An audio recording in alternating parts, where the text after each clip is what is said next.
¿Por qué se produjo la masacre de más de 100 indígenas paeses en el Alto del Naya en el Cauca? Licinia Collazos, gobernadora indígena y testigo de la masacre, revive las torturas y las muertes con motosierra de sus compañeros paeses. El compañero del alguacil del cabildo fue el único que mataron con tiros. Los otros fueron con motosierra. ¿Qué piden hoy los sobrevivientes de la masacre y qué esperan de la justicia? Lo que a mí sí me duele es que por lo menos los que cometieron la masacre luego no quieran reconocer. Esta noche en Víctimas Visibles. Buenas noches. Desde el pasado mes de octubre, el Senado de la República tomó la decisión de compartir su espacio con las víctimas de la violencia en Colombia. Con la Fundación Víctimas Visibles hemos recorrido el país, recogiendo testimonios de las víctimas. Hoy nos acompaña la gobernadora de la comunidad Quitequihue del Alto Naya en el Cauca, pertenecientes a los indígenas paes. Hoy, Licinia Collazos, una mujer extraordinaria, nos va a dar testimonio, primero de su sufrimiento, del dolor por la muerte de su esposo y de varios de su comunidad indígena, pero también nos va a demostrar cómo logró sacar adelante a sus hijos y cómo ha tenido la fuerza para luchar por su comunidad. Esperamos que este testimonio cumpla con el objetivo de hacer visible a las víctimas, pero también de generar conciencia colectiva que debemos lograr la paz, la reconciliación, aplicar justicia para que podamos realmente emprender los caminos de la paz.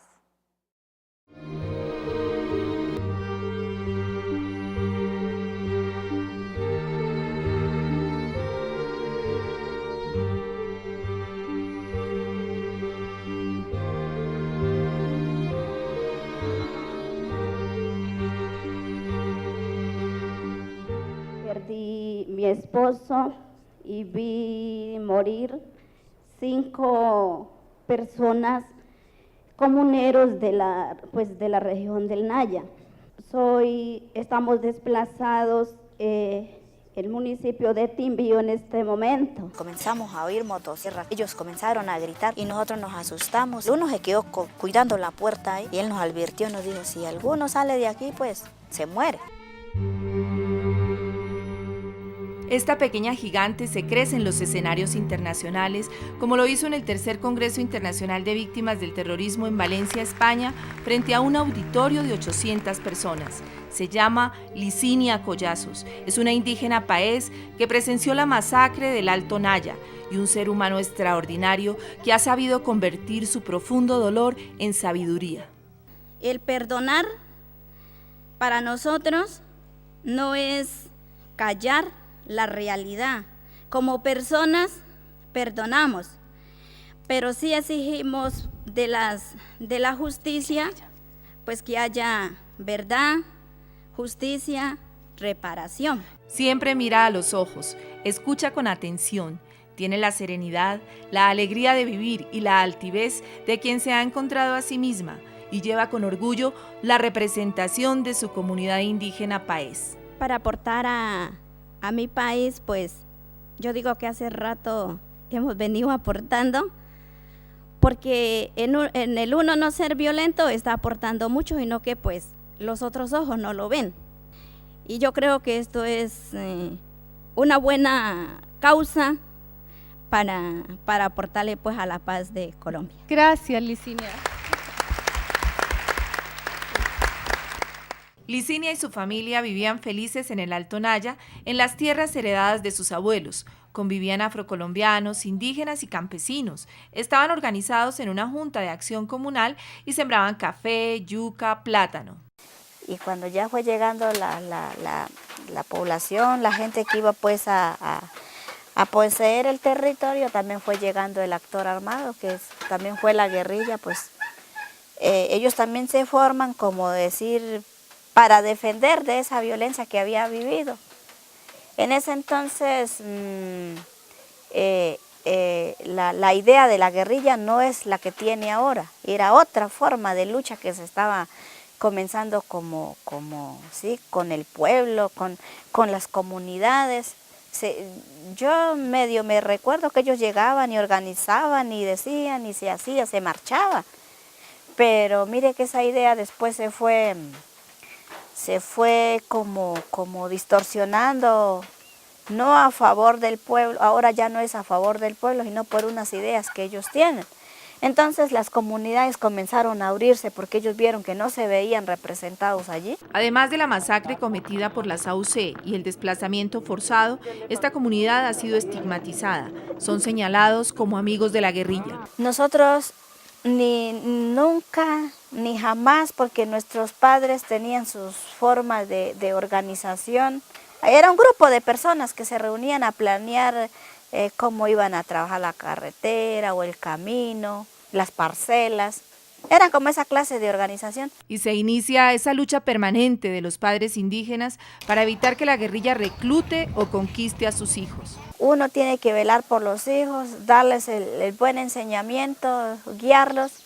Si ya ellos se quieren torcer, entonces bueno, usted se torció, se fue, ya no volvemos a saber más de ellos. Pues gracias a Dios de mi familia ninguno se llegó a ir con esa gente. Ya igual después nosotros lo veíamos pasar por el camino y saludo y no más. Hasta cuando ellos comenzaron pues a hacer los diferentes secuestros, allí es donde se nos complicó la cosa para nosotros allá como población civil. Su tragedia se inició con el secuestro en el kilómetro 18 de la vía Cali-Buenaventura y el secuestro en la iglesia de la María en Cali. Primero fue el secuestro el kilómetro 18, que también los secuestraron, los llevaron por esa región de Jamundí. Ya cuando cogen Jamundí y van cogiendo los farallones, ya es como la cordillera que si se meten más hacia acá llegan pues a la región del Naya. Ellos iban con la mira de que para el Naya los llevaban y eso pues no fue desconocido para nadie, eso fue una noticia a nivel nacional y mundial de que los secuestrados del kilómetro 18 iban para el Naya. En el sitio donde nosotros vivíamos, allá no coge radio, no coge televisión, nada. Pues nosotros inclusive no nos damos ni cuenta, vivíamos allá y no nos damos cuenta de lo que estaba pasando. Desde allí comienza como esa marca. Después de estos dos secuestros con tintes de espectacularidad, se intensificaron los controles de las fuerzas militares para que los supuestos testigos del Alto Naya dijeran dónde estaban los secuestrados. Y sí, el ejército hizo como tres retenes, tanto por tierra, por aire y por el mar. Entonces nosotros estábamos en el medio. Ellos estuvieron ahí en la casa conversando con nosotros. Ellos nos dijeron que estaban con ganas de hacer una liberación para que soltaran los secuestrados y que si nosotros sabíamos algo que contáramos, si lo habían pasado por allí. Entonces le dijimos que no, que a ningún momento nosotros lo habíamos visto.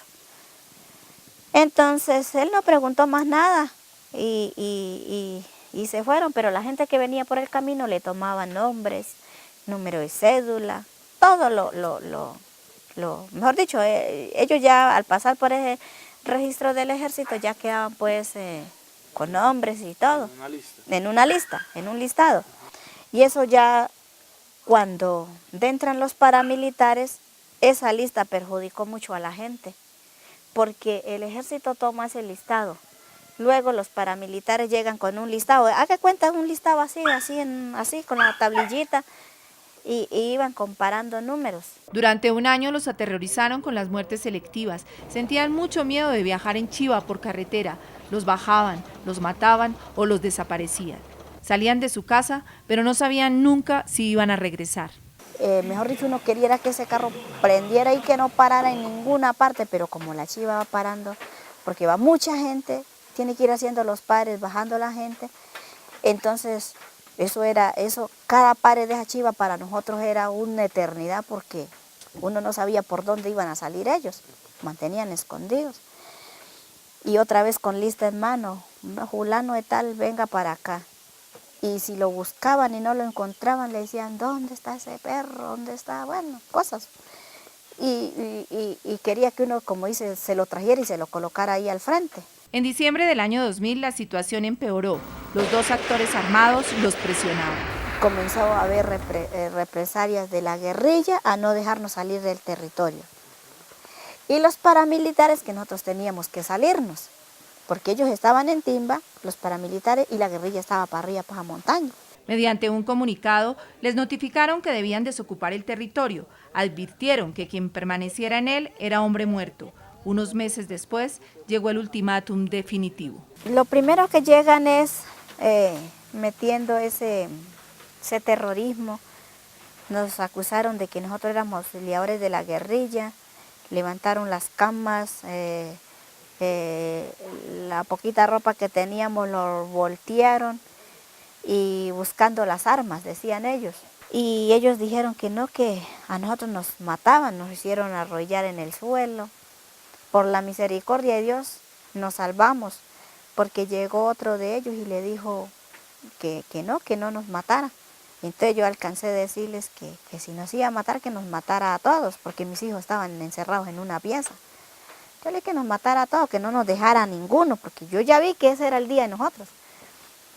Pero como el otro ya me vio decidido, entonces dijo, no, déjelo, no les haga nada, vamos a buscar, a seguir buscando, dijo. La masacre del Alto Naya siempre es recordada por los sobrevivientes, incluidos los niños, por el ruido de las motosierras. Los comenzaron a matar como a las 2:30 de la tarde, con motosierra. Yo digo, si se lo hubieran pasado la sierra de una, pues bueno, pero eso era por raticos que hacían sonar esa sierra allá en ese monte. El compañero del alguacil del cabildo fue el único que mataron con tiros. Los otros fueron con motosierra y luego cuando ya los habían torturado y todo, ahí sí le daban el tiro, como dice, en la cabeza, pero ya después de la tortura. Desde entonces a Licinia Collazos le tocó llevar a cuestas no solo su duelo, sino el de toda su comunidad, desterrar de los suyos la venganza y clamar por justicia. Nosotros siempre contamos con los de las muertes selectivas y la masacre, porque a nosotros nos gusta que nuestras víctimas, sea de muerte selectiva o masacre, que vayan todos juntos en un solo bloque para hacerles un solo reconocimiento. Nosotros hacemos cuenta que son más de 100 personas, porque en sí en la masacre solamente tenemos reconocido 32 cuerpos, pero los otros no aparecen porque fueron echados en los abismos, en el río, que el río Naya es demasiado grande.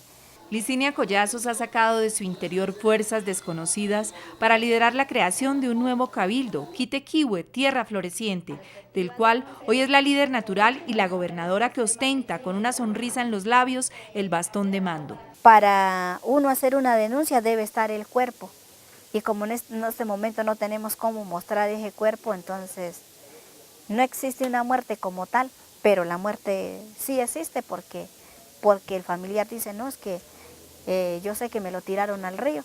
La tarea de Licinia apenas comienza, honrar la memoria de los que se fueron, no permitir que sean olvidados y contribuir a reconocer plenamente la dignidad de los sobrevivientes. Igual ellos siguen, como dice ahí en la mente de nosotros, ahí permanecerán, siempre, jamás lo olvidaremos y continuaremos esta vida ya nosotros como parte de la vida, seguiremos pues luchando ya para que, pues por lo menos para que haya la verdad y para que no sea la injusticia que se apodere de todo lo que nosotros vivimos.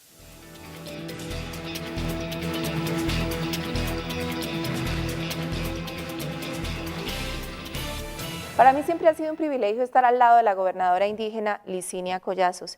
Si ustedes me lo permiten, siempre he dicho que después de mi mamá es la mujer que más admiro. Y además, ¿saben por qué? Porque tiene una valentía extraordinaria. A ellos los sindicaban de ser guerrilleros y sin embargo, Licinia tiene unas historias increíbles. Licinia, ¿cómo fue la vez que usted enfrentó a un líder guerrillero en su propia casa y lo sacó de allá? ¿Cómo fue? Pues sí, cuando él entra a mi casa, me apaga la luz y me exige que no, que me tengo que ir con él, o sea, todos nosotros, los muchachos, sobre todo mis sobrinos. Entonces yo le dije, no, nosotros no somos personas de estar con grupos armados, somos campesinos únicamente, trabajamos la tierra, nosotros no tenemos necesidad de ir a tocar un arma. Entonces él dijo que necesitaba gente pues para la guerra, que había, él ya tenía indicios de que iba a entrar un grupo armado, decía él.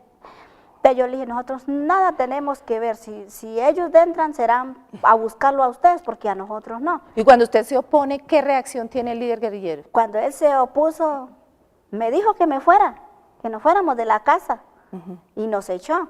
Entonces ya dijo que yo le dije a él que no, que nosotros no nos teníamos por qué irnos del territorio si el territorio era nuestro.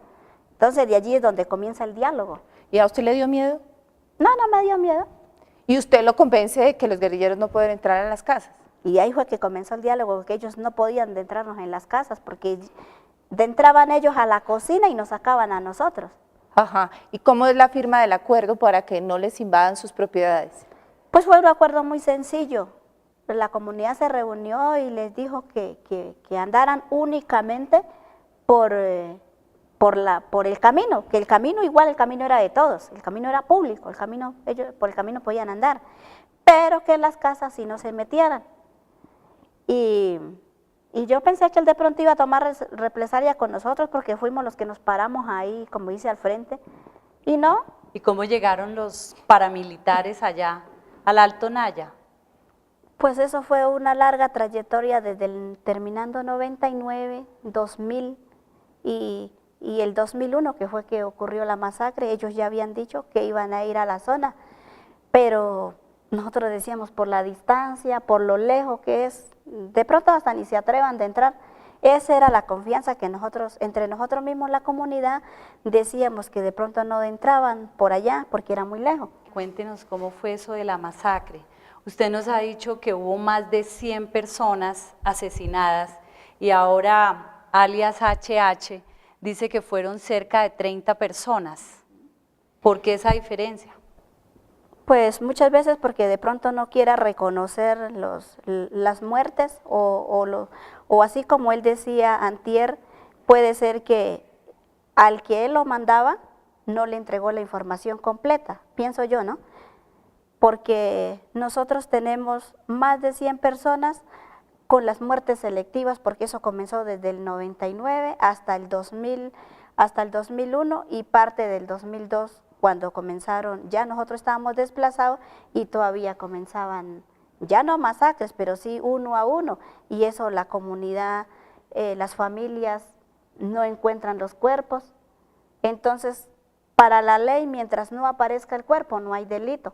Y esa es la parte que no hemos podido comprobar todavía. Licinia, en la audiencia al paramilitar HH, donde todos nos estremecimos cuando confesó 1.500 asesinatos, tengo entendido que se habló del Alto Naya y que ustedes estuvieron presentes. ¿Qué pasó en esa audiencia? Él se hizo cargo de que sí, fue el bloque Calima quien hizo la masacre en el Alto Naya, eso nosotros ya lo sabemos, él únicamente estaba corroborando lo que nosotros ya sabemos. Entonces nosotros le preguntamos, porque se nos dio la oportunidad de preguntarles, nos respondió en el día de ayer a las 9 de la mañana, nos respondió de que el bloque Calima no había ha matado a la gente con sierra. Tengo conocimiento propio de que sí él la llevó, porque la tortura de la pareja fue con motosierra, la evidencia, el color también lo tengo porque lo vi. Entonces si él quiere ganar beneficios, que pues comente la verdad o por lo menos que le pregunte a los que estuvieron allá para que le informen bien a él, porque parece que está como desinformado en esa parte. ¿Usted estaba la noche de la masacre? ¿Usted estaba allá en el pueblo? Yo estaba allá porque primero ellos comenzaron por el caserío, una casita donde nosotros estamos, que es la de entrada al Naya, porque de allí donde yo estoy al Naya son 12 horas de a pie, Yo estaba únicamente en la de entrada. Allí ocurrieron las 5 primeras muertes y 6 con mi esposo, pero mi esposo no lo matan en el sitio, sino más afuera del sitio donde yo estaba. Dice H&H en unas declaraciones que efectivamente iba un vehículo adelante recogiendo a las personas que se llevaban. Esas desapariciones y esas muertes que ustedes llaman selectivas, ¿tenían el mismo procedimiento? ¿Llegaba un grupo, se llevaban a la persona, después aparecía el cadáver? ¿Cómo fue esa experiencia? En la muerte selectiva fue todavía también terrorismo porque los bajaban de las chivas, que son los buses escalera, los bajaban y en presencia de niños, mujeres, lo mataban y le preguntaban así a lo público, le preguntaban y si él no sabía contestar, ahí mismo lo iban matando.